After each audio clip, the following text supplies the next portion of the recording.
Dam fund में approximately कोई 10 अरब रुपया इकट्ठा हुआ। वो 10 अरब रुपया कहाँ है और साकिब निसार ने वो जो पैसे हैं सारे उनको कैसे और कहाँ इस्तेमाल किया।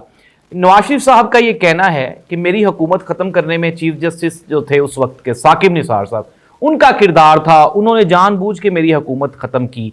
एक और एतराज़ मुस्लिम लीग नून को साकिब निसार साहब पे ये है कि इमरान खान को हुकूमत में लाने का जो अहम किरदार था वो साकिब निसार साहब ने प्ले किया। फिर इमरान खान को सादिक और अमीन भी डिक्लेयर किया।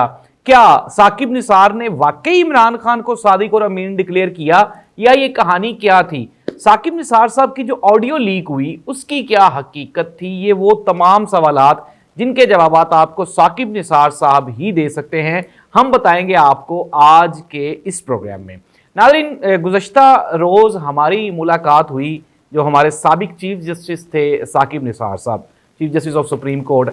अब साकिब निसार साहब के बारे में काफ़ी सारी चूँकि बातें आजकल र्यूमर्स हैं या हकीकत हैं, वो आजकल मार्केट में इन हैं, तो वन बाय वन जो उनके साथ हमारी गुफ्तगू हुई वो हम आप तक पहुँचाएंगे। और बकौल साकिब निसार साहब के उन्होंने कहा यार के खुदारा जिस तरह मैंने आपसे बातें की हैं आपने ऐसे ही इसको आगे फैलाना है, इसमें कोई अपना तड़का नहीं लगाना। तो हम भी कोशिश करेंगे कि आप तक ये सारी बातें वैसे ही पहुंचाएं जैसी उन्होंने हमें बताई।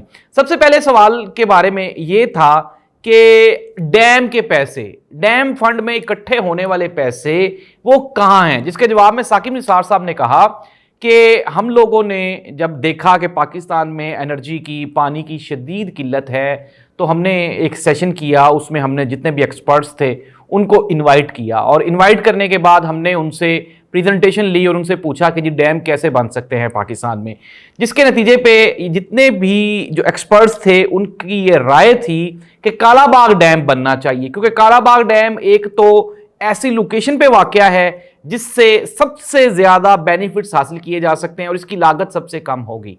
लेकिन साकिब निसार साहब कहते हैं कि जो ही हमारी वो प्रेजेंटेशन, वो सेशन ख़त्म हुआ, लाइट्स ऑन हुई, तो हमने 20-22 लोगों को देखा जो कि सिंधी लिबास पे मलबूस थे। उन्होंने शदीद एहतजाज किया और उन्होंने कहा जी कि कालाबाग डैम वही जिस तरह वो सिंधी कहते हैं कि हमारी लाशों पर से गुजर कर ही बनेगा। साकिब निसार साहब ने कहा कि हमने ये सोचा कि यार इस तरह तो ये कालाबाग डैम तो ऑलरेडी डिस्प्यूटेड है और अगर मैं इसको दोबारा फिर से इसके ऊपर एक्शन लूँगा तो ये एक और मुतनाज़ा फैसला हो जाएगा। चुनाचे हमने ये प्लान किया कि कोई और डैम बनाया जाए और उसका नाम भी पाकिस्तान डैम रख दिया जाए, क्योंकि ये पाकिस्तान की बेहतरी के लिए और बका के लिए लाजमी था। तो साकिब निसार साहब कहते हैं कि हमने जनाब एक मरतबा फिर एक्सपर्ट्स को इकट्ठा किया और उनसे राय ली, तो उन्होंने ये जो 2 डैम बन रहे हैं उन्होंने इन्हीं 2 डैम्स के बारे में कहा कि ये 2 डैम कम खर्चे में और बेहतर बन सकते हैं। लेकिन जब हमने तखमीने की बात की तो एक्सपर्ट्स ने बताया कि इसके ऊपर बिलियन ऑफ रुपीज़ यानी कि अरबों रुपए खर्चा होगा। साकिब निसार साहब कहते हैं कि जब हमने ये सुना तो हम परेशान हो गए कि यार इतने पैसे कहाँ से आएंगे।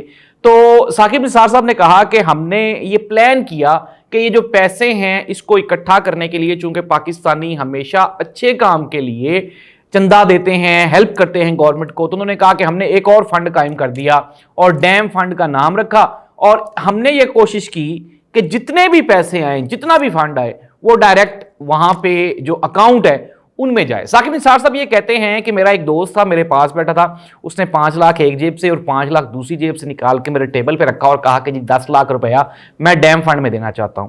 तो उन्होंने कहा कि मैंने उनको कहा कि जी बंदा आप हमारा साथ ले जाएं और जाके ये नेशनल बैंक में हमारा अकाउंट है वहां पर जमा करवा दें। उन्होंने ये भी कहा कि ओवरसीज से बेपनाह लोगों की मुझे कॉल्स आई, उन्होंने कहा जी हम आपको पैसे देना चाहते हैं, तो मैंने उन्हें कहा कि आप अकाउंट में पैसे जमा करवाएं।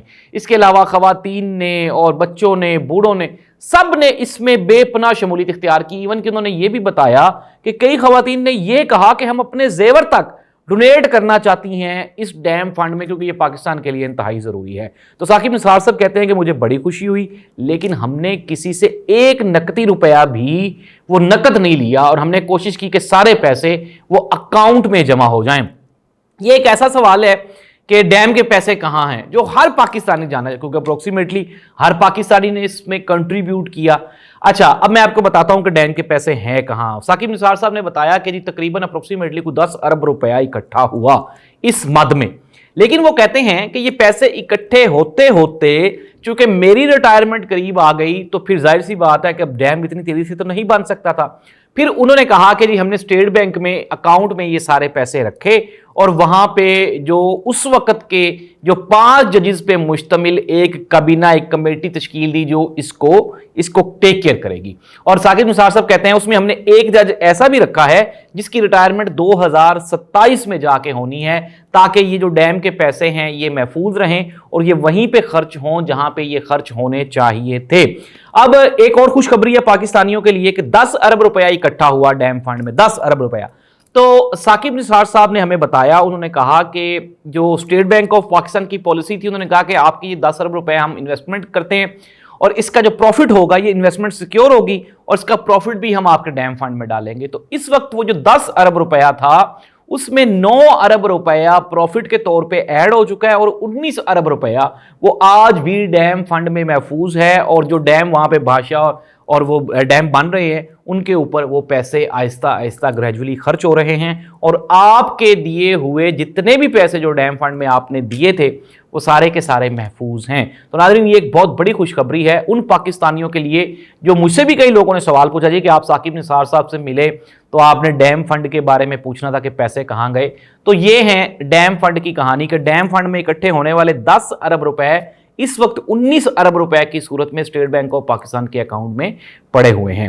अब दूसरा सवाल जो कि साकिब निसार साहब से आजकल ज़्यादा पूछा जा रहा है, मियां नवाज शरीफ साहब ने चंद रोज़ पहले एक प्रेस कॉन्फ्रेंस की और उसमें उन्होंने कहा जी कि साकिब निसार साहब ने मेरी हुकूमत ख़त्म करने में अहम किरदार अदा किया।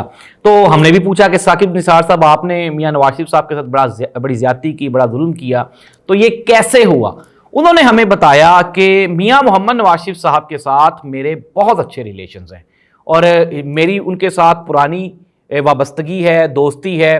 तो जब पनामा आया तो उन्होंने कहा कि हमने जब पनामा को देखा तो चूंकि पनामा पाकिस्तान में नहीं हुआ था, ये पाकिस्तान से बाहर था, तो सुप्रीम कोर्ट ऑफ पाकिस्तान में हमने ये फैसला किया कि हम इसके ऊपर कोई एक्शन नहीं लेंगे। लेकिन चूंकि इमरान खान अदालत चला गया, जब अदालत कोई पिटीशन आ जाए, कोई दरखास्त आ जाए तो फिर उसके ऊपर कार्रवाई करना पड़ती है। इमरान खान के अदालत जाने के बाद साकिब निसार साहब ये कहते हैं कि जब हमने उस केस को देखा तो चूंकि मेरे मियां नवाज शरीफ साहब के साथ अच्छे रिलेशंस थे, इसलिए मैंने ये फैसला किया कि अगर मैं ये जो बोर्ड बनेगा, अगर ये जो बेंच बनेगा, अगर मैं इसमें बैठूंगा, शामिल होऊंगा, तो ये तासुर जाएगा कि अगर मैंने नवाज शरीफ साहब के हक में फैसला दिया तो उन्होंने कहना यार ये तो नवाज शरीफ साहब का दोस्त है तो इसने नवाज शरीफ के हक में फैसला दे दिया है, और अगर मैंने नवाज शरीफ के खिलाफ फैसला आ गया या दिया तो लोग ये कहेंगे कि ये अपनी पॉइंट स्कोरिंग करने के लिए, अपना नाम बनाने के लिए, तारीख में मुकाम बनाने के लिए साकिब निसार साहब ये सब कुछ कर रहे हैं। तो उन्होंने कहा कि मैंने ये बेहतर समझा कि मैंने अपने आप को उस बेंच से अलग रखा और मैंने बिल्कुल भी उसमें कोई इंटरफेरेंस नहीं की। वो जितनी भी कार्रवाई नवाज शरीफ साहब के खिलाफ हुई, उमर अता बंदयाल साहब उस बेंच में थे और 4 जजेस और थे, उन्होंने कहा जी कि मैं तो उस बेंच का हिस्सा भी नहीं था और तारीख इस चीज़ की शाहिद भी है। आप देख लें, अगर तो साकिब निसार साहब गलत कहते हैं तो आप मेरे इसी प्रोग्राम में मुझे नीचे कमेंट करके बताएं, फिर हम साकिब साहब से पूछेंगे कि जी आप तो उस बेंच का हिस्सा थे। लेकिन हकीकत यही है कि साकिब निसार साहब पनामा वाले बेंच का हिस्सा नहीं थे। वो ये भी कहते हैं कि मुझे नहीं पता था कि फैसला क्या आएगा, मुझे एक रात पहले उमर अता बंदयाल साहब की जुबानी या किसी जज की जुबानी पता चला कि ये फैसला हो चुका हुआ है। लेकिन जाहिर सी बात है उसमें भी आप ये देख लें, उन्होंने ये भी कहा कि पनामा वाले मैटर पे गालिबन नवाज शरीफ साहब तो उसमें सज़ा ही नहीं हुई थी, उनको तो अकामा वाले पे सज़ा हुई थी, और इसमें भी वो कहते हैं कि मेरा कोई अमल दखल नहीं है। ये दूसरा सवाल। तीसरा सवाल था कि इमरान खान को लाने में आपने बड़ा कलीदी किरदार अदा किया, जो कि नून लीग को आपसे शिकवा है। साकिब निसार साहब ने कहा कि मैं इमरान खान को अच्छी तरह से जानता भी नहीं हूं, मेरा इमरान खान के साथ कोई रिलेशन नहीं है, कोई दोस्ती नहीं है, कोई कुर्बत नहीं है। हाँ, अलबत्ता यह है कि इमरान खान को बहैसियत एक क्रिकेटर जानता हूं। वो कहते हैं कि जब बनी गाला वाला घर मेरे पास आया, बनी गाला के घर वाला केस, उसकी फंडिंग, फिर उसके बाद जो फॉरेन फंडिंग है उसका केस जब मेरे पास आया तो मैंने इस केस को स्टडी किया। मैंने देखा इमरान खान ने मुझे बनी गाला के घर के और अपनी जो पार्टी की जो फॉरेन फंडिंग थी उसके बारे में उन्होंने मुझे मनी ट्रेल दी, जिससे ये साबित हुआ कि इमरान खान वाकई ही उस केस में امین ہے, امانت دار ہے. تو جس کی وجہ سے میں نے عمران خان کو صادق اور امین قرار دیا, ڈکلیئر دیا. انہوں نے کہا کہ اس میں عمران خان کی اور میری کسی قسم کی کوئی بد دیانتی انوالو نہیں تھی. عمران خان کو میں نے میرٹ پہ صادق اور امین ڈکلیئر کیا, اور اس کیس میں میں نے صادق اور امین ڈکلیئر کیا. میں نے یہ نہیں کہا کہ عمران خان کی میں ساری زندگی کی ذمہ داری لیتا ہوں, لیکن اس کیس میں عمران خان واقعی صادق اور امین تھا, اور اس لیے میں نے اس کو صادق اور امین ڈکلیئر کیا. اس کے علاوہ ثاقب نثار صاحب نے جو آڈیو والا معاملہ تھا اس کو بھی ریجیکٹ کر دیا. انہوں نے کہا کہ عمر چیمہ نے اس آڈیو کا فرانزک کروایا ہے اور اس میں یہ جھوٹی ثابت ہوئی ہے. اس کے علاوہ بھی ثاقب نثار صاحب نے اور بھی کئی باتیں کی, اور مختصراً یہ کہ ثاقب نثار صاحب نے کہا کہ اگر اس ملک میں عدالتیں اگر میرٹ پہ فیصلے کریں تو انصاف کا بول بالا ہوگا اور انصاف سے یہ ملک ترقی کرے گا. انہوں نے کہا کہ مجھے آج تک کبھی کسی کی ہمت نہیں ہوئی کہ میرے معاملات میں کوئی بندہ انٹرفیئر کرے. مجھے کبھی کوئی کال نہیں آئی, مجھے اس وقت کے چیف آف آرمی سٹاف یا DGISI نے کبھی اپروچ نہیں کیا, اور میں نے جتنے بھی فیصلے کیے وہ میرٹ پہ کیے. اور انہوں نے یہ بھی کہا کہ میں نے سیاسی کیسز سے زیادہ عوامی کیسز کو ترجیح دی. زینب والا کیس سنا, اس کے علاوہ وہ پینشنرز کا کیس تھا میں نے وہ سنا, اور بھی میں نے وہ کیسز سنے جس سے عوام کے مسائل وابستہ تھے. اور انہوں نے کہا کہ میرے اوپر لگائے جانے والے جتنے الزامات ہیں یہ سب جھوٹ ہیں. میں نے چاہا کہ میں ڈیم کے پیسوں, ڈیم کی بھی حفاظت کروں اور ایک گاڑی لے کے وہاں پہ بیٹھ جاؤں, لیکن میرے بچوں نے کہا کہ نہیں جی, اگر آپ کو وہاں پہ کوئی دھکا دے دے گا آپ ڈیم میں گر جائیں گے. تو اس وجہ سے میں نے اپنے بچوں کے لیے ڈیم پہ رہائش رکھنا مناسب نہیں سمجھا, لیکن ڈیم کے پیسے آج بھی محفوظ ہیں. تو ناظرین, یہ ہے ثاقب نثار صاحب کے ساتھ ہونے والی ہماری ایک ملاقات کا حال. انشاءاللہ ہم لوگ کوشش کریں گے کہ چند دنوں میں ثاقب نثار صاحب کا انٹرویو بھی کریں, اور آپ کے یہ جو تمام سوالات ہیں ان کے براہ راست ثاقب نثار صاحب سے جوابات لیں. اللہ اس ملک کا حامی و ناصر ہو. ثاقب نثار صاحب سے مل کے اور ان سے بات چیت کر کے یہ احساس ہوا کہ وہ واقعی ایک ایماندار جج ہیں, اور اگر ثاقب نثار صاحب کی طرح تمام ججز میرٹ پہ فیصلے کریں تو اس ملک کو ترقی کرنے سے دنیا کی کوئی طاقت روک نہیں سکتی.